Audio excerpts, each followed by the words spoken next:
अस्सलाम वालेकुम नाज़रीन। नाज़रीन, आज आप लोगों को एक बड़ी जो है ना अच्छी ख़बर जो है ना वो आपको सुनानी है।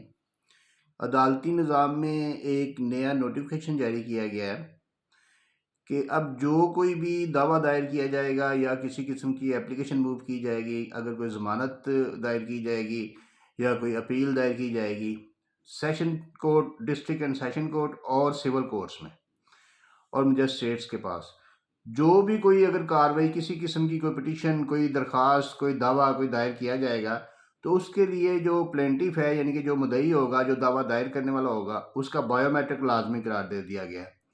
अब बायोमेट्रिक के बगैर जो है ना वो दावा वगैरह कोई दायर नहीं किया जा सकेगा और ये नोटिफिकेशन जारी हुआ है, ये 20 तारीख से जो है ना ये अदालतों में लागू हो जाएगा। और अब किसी किस्म का कोई फेक दावा जो है ना किसी के नाम पे कोई नहीं कर सकेगा। कोई वकील किसी बंदे की इजाज़त के बगैर या उसके बायोमेट्रिक के बगैर जो है ना वो उसके कोई एप्लीकेशन नहीं दे सकेगा और कुछ भी नहीं कर सकेगा।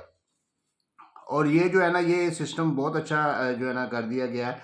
तो इसमें अवाम को रिलीफ होगा, लेकिन इसमें प्रॉब्लम ये होगी कि अभी नादरा की जो फ्रेंचाइज हैं वो ज़्यादातर कायम नहीं की गई। कई अदालतों में एक डेस्क कायम किया जाएगा जिसके ऊपर वो बायोमेट्रिक होगा, लेकिन लगता यही है कि वहाँ पे भी लंबी लाइनें लगेंगी।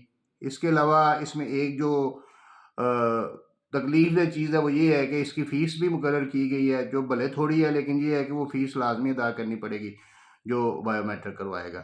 तो ये एक लिहाज से अच्छा कानून, अच्छा नोटिफ़िकेशन और अच्छी चीज़ जो है ना वो पंजाब हुकूमत और पंजाब अदलिया की तरफ से जो है ना वो की गई है। तो अब आइंदा 20 तारीख के बाद जो है ना इसका ख़ास ख़्याल रखा जाएगा।